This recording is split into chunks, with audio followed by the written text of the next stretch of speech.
Long live the new flesh. The town of Ingleswood was in the middle of nowhere, according to the map.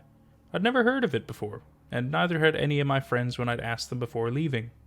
Even more strange was receiving correspondence from a relative I hadn't spoke to since I was a young child. It had come out of nowhere, a letter proclaiming my great-uncle to be dead, and informing me that I had inherited a slaughterhouse in a town I had never even heard of. A slaughterhouse, of all things. I might have thought it was a prank had there not been a rusted metal key included in the letter. Somehow a part of me knew the key was real, and that it belonged to the slaughterhouse my great-uncle had once owned. The ownership had been passed on to me, for reasons as of yet unknown, and I would have to drive up there in order to settle the inheritance. Which is why I was currently driving down a long, serpentine road through a dense cluster of trees. It was still early afternoon, but the sky was grey and heavy, casting a dismal pall over the forest. Shadows crept out of the trees and onto the road, making it difficult to see without my headlamps. I shuffled forward in my seat, hands gripping the wheel tighter as the trees grew around me. I'd been driving for just over 3 hours now, and it had been at least 30 minutes since I'd last seen another car. According to my map, I should be almost there. Yet I hadn't seen any sign of civilization. Nothing but empty fields and abandoned, ramshackle buildings in the middle of nowhere. And now this forest that seemed endless and labyrinthine. The tires hit something in the road, and the car jerked, throwing me forward in my seat. I slammed my foot on the brakes, and the car skidded to a stop, gravel hissing beneath the tires. I glanced into my rear view and spied a shadow on the road, but I couldn't tell what it was. Had I hit an animal or something? I hadn't seen anything. I debated ignoring it and driving off, but in the end I cut the engine and climbed out of the car. The air beneath the trees was cold, and goosebumps pricked the back of my neck, and I walked over to the misshapen lump on the road. The smell hit me first. The smell of old rotten blood. It was an animal carcass. A rabbit, perhaps, or something else. It was too mangled and bloodied for me to tell. Flies buzzed around the torn flesh, the grey glint of bone poking beneath the fur. Whatever it was, it had been dead for a while. I stood up and shook my head, lip curling against the stench. I'd move it off the road, but I didn't have anything with me that would do the trick, and I'd rather not touch it without proper protection. I would have to leave it. Maybe carrion birds would come and pick it clean later. I returned to my car, feeling a little bit nauseated, and drove off, watching the dead animal disappear behind me. 15 minutes later, and I finally broke free from the forest. Muted grey sunlight parted the clouds, dappling the windscreen. On the other side of the trees were more fields, still empty. I found it odd that there was no cattle around. No sheep or pigs either. What was the use of a slaughterhouse if there was nothing to slaughter? In the distance I glimpsed a small cluster of buildings. It was more like a settlement than a town. Stone and brick and straw. Not the kind of place I expected to find myself inheriting a building. Had my great-uncle really lived out here in the middle of nowhere? Was that why I have never heard from him? The road turned loose and rutted, and the car jerked and bumped as I drove closer to the town. A small sign, weathered and covered in mud, read, "Welcome to Ingleswood." At least it had a sign. The place wasn't a made-up town after all. I pulled the car to a stop at the side of the road, and pulled out my map again. The letter had contained specific coordinates to the slaughterhouse which, according to the map, was a little distance away from the town itself, on the very borders. If I followed the road for a couple more miles, and then took a left, I should arrive at the house. A flutter of nervous energy tightened my stomach. I didn't really know what to expect when I got there, or what I was going to do about the situation. The only reason I'd driven down here was to get a better understanding of things, assess the area, and try and figure out what to do. Should I sell the slaughterhouse or move here? The latter option didn't sound particularly appealing after getting a glimpse of the area, but I wouldn't know until I had a proper look around. I followed the loose gravel road for a little while longer before spotting a turning off to the left. The remains of a broken stone wall lined the path, and I spotted another sign that was too rusted to read. Signaling to turn, even though there were no other cars in the area, I followed the path through the sheltered, wooded area until I reached a small house. It was more of a cottage, really, with white bricks and a thatched roof. The place had an air of dilapidation about it, as though nobody had lived here in a while. Considering my great-uncle had only passed recently, I knew that wasn't true. Beside the house was a large, freestanding shed. A rusted padlock was chained around the doors, and I knew without a doubt that the key I'd been given was the key to the shed. Did That mean the shed was the slaughterhouse? I parked the car on the grass and climbed out. The air out here was fresh and pleasant, a nice change from the city. Though beneath the fragrance of nature, I could smell something else. Something darker, richer. Old blood and rust and butchered meat. I threw a brief glance at my surroundings. My gaze skimmed past the trees and the fields and the faint curl of smoke blotting the distant sky. I couldn't hear anything beyond the wind. No bird song, no chittering bugs. I couldn't hear cars or people, or anything that would suggest there was a town nearby. I let out a sigh. Maybe it would feel lonely living out here. I was used to the city after all. I grabbed my rucksack from the trunk and fished out the letter and the key I'd been given. No key to the house, which was odd. I'd phoned my great-uncle's executor before driving out here, but apparently all material belongings were still inside the house, and the shed key was the only thing that had been passed on to me directly. I walked up to the cottage's door and tried the handle. Locked, unsurprisingly. If I couldn't figure out a way to get inside, I'd have to call a locksmith out here, which could take hours.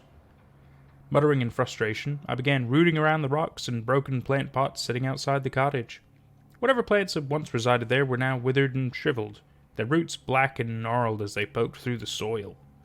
I turned one of the empty pots over and grinned when my eyes caught a glint of silver. I hadn't had my hopes up, so finding the key immediately lifted my spirits. At least now I could get inside the house. Leaving the slaughterhouse locked for now, I headed inside the cottage. The air was stale and heavy with dust, and my eyes immediately started to water. How long had it been since anyone had opened that door? I wasn't familiar with the circumstances of my great-uncle's death, so I wasn't sure if he had spent his last moments in the house or not. That thought made me shudder as my nose picked up on the smell of damp and mold. Apart from some minimal furnishings, the house was mostly bare. I didn't know what kind of man my great-uncle was, but apparently he didn't like clutter, and he very rarely dusted. I ran a finger over the sideboard in the hallway and grimaced at the thick layer of dust clinging to my skin. If I did decide to stay here, it was going to take a lot of work to get this place up to standard. The longer I stayed here, the more I wanted to leave without looking around. But I couldn't ignore it forever. At some point, I'd have to assess the state of the slaughterhouse and make a decision about what to do with it. I went through each room, casting a cursory look over the furniture and testing the electricity and water supply. Everything still seemed to be running, which was a bonus. I'd already planned to stay the night here, so having hot water and lighting would make things easier. Upstairs, I paused on the landing to peer out the window. At the back of the house was a field of brown, uncut grass and some stilted shrubs. I could just see the edge of the shed beside the cottage, the old wood stained and weathered. In the distance, I could see the cluster of houses that formed the village. As I was about to turn away, I glimpsed movement at the edge of the property, amongst the tree line. Someone stood between the trees, watching me. I couldn't get a good view of their face, but in the brief glance, it seemed gray and hollow, like wax. The figure darted away through the trees and disappeared. I frowned, that unease from earlier returning. Was it a villager? Shaking it off, I searched the upstairs room. A large master bedroom and a bathroom. A linen cupboard and a smaller guest bedroom was all that was up here. Like downstairs, everything up here was old and run down, covered in a thick layer of dust and mildew. I closed the bedroom door behind me and went back down into the kitchen, where I'd left my rucksack. The rusted key to the slaughterhouse sat on the table where I'd left it. I figured it was about time I went to see what I was dealing with next door. Grabbing the key, I left the house and went across to the shed. The metal of the padlock was ice cold against my fingertips as I inserted the key and twisted it. The lock fell away, and the door edged open with a creak. Shadows spilled out across my feet. I peered into the darkness as I gripped the edge of the door and pulled it open further. The air inside smelled stale and old. That same undercurrent of old blood ran beneath the surface. Drawing in a deep breath, I pushed the door the rest of the way and stepped inside, letting the dull afternoon light filter inside. The slaughterhouse was nothing like I'd been expecting. Inside was nothing but an empty shed. The wood was damp and starting to rot, the ground full of old hay. There was no equipment that you'd expect of a slaughterhouse. No cold room to store the meat. It was just an empty shed. Perhaps it wasn't a functioning slaughterhouse at all. But then why had it been called as such in the inheritance? Something glinted in the sunlight, and I looked up. Several large metal hooks hung from the ceiling, the kind that you hung meat onto. But what was the point, when there was nowhere to prepare it? Unless I was missing something, this was a plain old shed, with some leftover meat hooks still stuck into the ceiling. I raked a hand through my hair and sighed. Was it a waste coming all the way out here? I shook my head. Not a waste. I still had to figure out what to do with this place, now that it was legally mine. Leaving the slaughterhouse, I relocked it and pocketed the key before heading back into the house. It was getting on in the afternoon and I was tired from driving all morning, so I decided to grab a bite to eat while I considered my options. By the time evening had rolled around, I still hadn't made up my mind about this place. There wasn't much merit to staying here if the slaughterhouse couldn't actually be used, and I didn't particularly fancy being stuck in the middle of nowhere. I could sell it, but not as it was. It would take a bit of work to get into a decent state, and make it appealing to a potential buyer. The final option was to just leave it here gathering dust, but that seemed a waste. I had debated heading to the village to see who lived around here, but after spying that strange figure watching me from the trees, part of me had been reluctant to venture too far from the house. Maybe I'd walk down there in the morning. As dusk grew outside, shadows encroached further into the cottage, and a chill crept into my bones. I turned on most of the lights and went around drawing the curtains to block out the night. I wasn't fond of sleeping in unfamiliar places, so I spread my sleeping bag on the floor of the downstairs sitting room instead of upstairs.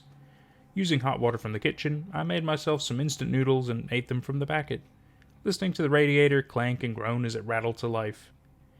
Being on my own in a strange house was starting to make me feel a little unsettled, so I turned on the television to fill the silence. Nothing but static burst from the screen, so I switched it off just as quickly. With nothing else to do, I headed to bed early. I nestled into my sleeping bag and spread another blanket over me to ward off the chill, and fell asleep the second my head hit the pillow. I woke up early the next morning to the sound of someone tapping at the window.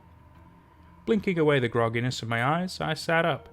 The room was still dark, shadows lingering around the edges. I reached over to switch on a lamp and stretched the cricks out of my neck from camping out on the floor all night. What was making that noise? The curtains were still drawn, but I could see movement in the gaps around the edges. Climbing stiffly to my feet, I walked over to the window and tentatively pulled the curtain aside, peering out. A beady black eye stared back. It was a crow. Ruffling its ink-black feathers, it tapped its beak 3 more times against the glass before flying away. I watched it go, frowning. Dawn had yet to break, and the sky was still in the clutches of night. According to my watch, it wasn't even 5 a.m. yet. I was awake now, though, so I dragged myself into the kitchen to get some instant coffee on the go. I'd slept right through the night, but I remembered having strange dreams in the midst of it. Dreams about meat and flesh and bloodied metal hooks. No doubt because of the circumstances I found myself in. When I returned to the living room, I found the key to the slaughterhouse sitting on top of my rucksack. I thought I'd left it on the kitchen table, and seeing it elsewhere left me momentarily disconcerted. Had I moved it there? I must have. There was nobody else here but me. Maybe I'd slept less well than I thought. I didn't trust the pipes enough to have a hot shower, so I changed into a pair of fresh clothes and drank my coffee until it grew light outside. It was another damp, grey day, and the forest was as silent as it had been last night. Whatever that crow had flown off to, it wasn't anywhere nearby. Once it was light enough to see by, I grabbed the key to the shed and went outside to investigate. I didn't expect it to look any different, but maybe having had a full night's rest would give me a different kind of insight into what to do with the place. I unlocked the door, letting the padlock and chain fall to the ground with a heavy thump, and pulled it open. Inside was dim, and it took a second for my eyes to adjust. As soon as I glanced inside, I froze, my heart lurching into my throat. The slaughterhouse was no longer empty. Thick slabs of dark meat now hung from the rusted hooks, the air thick with the smell of flesh and blood. What the hell? Where had it come from? Last night there had been nothing in here. The shed had been locked, and as far as I was aware, the only key to open it was in my possession. How had this meat gotten in here, and who was responsible? I took a step inside, feeling perturbed and perplexed by the discovery. There was just under a dozen chunks of flesh, all lean and expertly cut, glistening red in the morning light. I wasn't familiar with meat in this form, so I couldn't tell which animal it belonged to, but I could tell it had been prepared recently. All of a sudden, I felt unnerved and unsafe. What was going on here? This was supposed to be my property, yet someone had clearly been creeping around here last night, hauling slabs of meat into my shed. I didn't like the thought of it at all. As I tried to sift through my thoughts, I heard approaching footsteps from behind. My heart pulsed faster as I turned around, not sure what to expect. A group of about 20 people were approaching the property from the trees. The first thing I noticed about them was their gauntness. Like that mysterious figure I had seen in the forest, their skin was pallid and their flesh sunken, their clothes hanging like rags off bony shoulders. They looked starved. "Meat!" one of the strangers cried, their voice hoarse and brittle. "We have meat again!" "We have meat again!" someone echoed. "We are saved!" "What?" I muttered, stumbling back in surprise as the group of people, presumably from the village, drew closer. "What's going on?" "You brought us meat. You saved us," the older villager at the front of the mob said, reaching out his hand in a thankful gesture. Before I could do or say anything, the villagers piled into the shed and began removing the meat from the hooks, slinging it over their shoulders with joyful cries. "Wait, what are you doing?" I blurted, aghast at their actions. The man from before tottered up to me, his eyes sunken and his cheeks hollow. "Thank you. We are so happy the slaughterhouse has a new owner."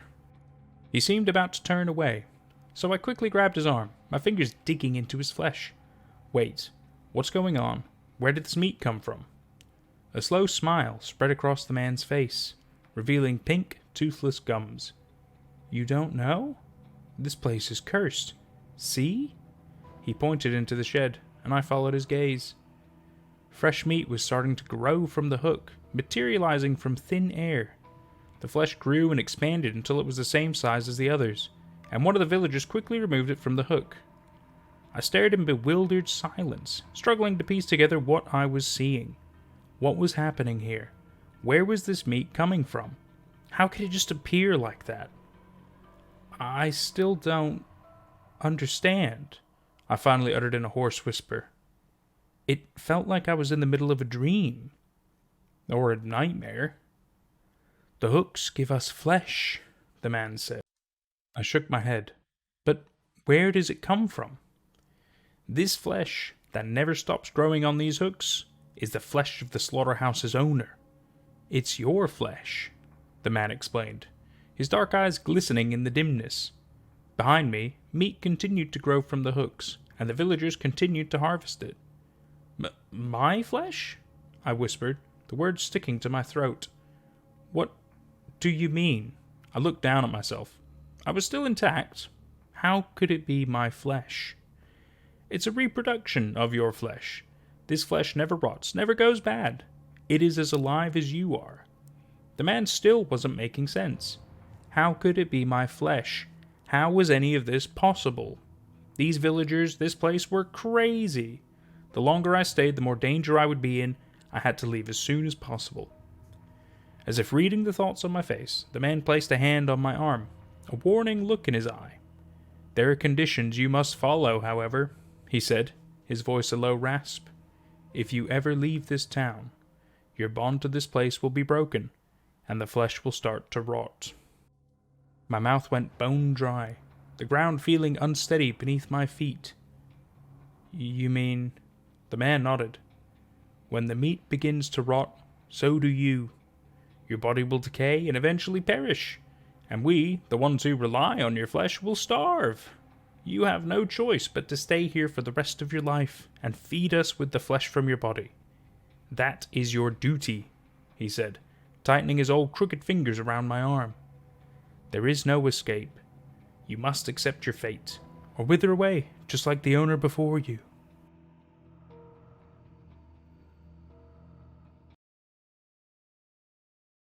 And that was Long Live the New Flesh by Scare in a Box. I love the idea of some demented, haunted, weird, otherworldly slaughterhouse that essentially feeds a village by harvesting your flesh in some way, or it's a reproduction. Dude, it's so strange. What a crazy story. It's very interesting, very eerie, very creepy. Oh god, everything about it. I mean, the fact they're eating human flesh. Great. What a great story. I thoroughly enjoyed it. I really hope you did too. See you for the next one. Take care.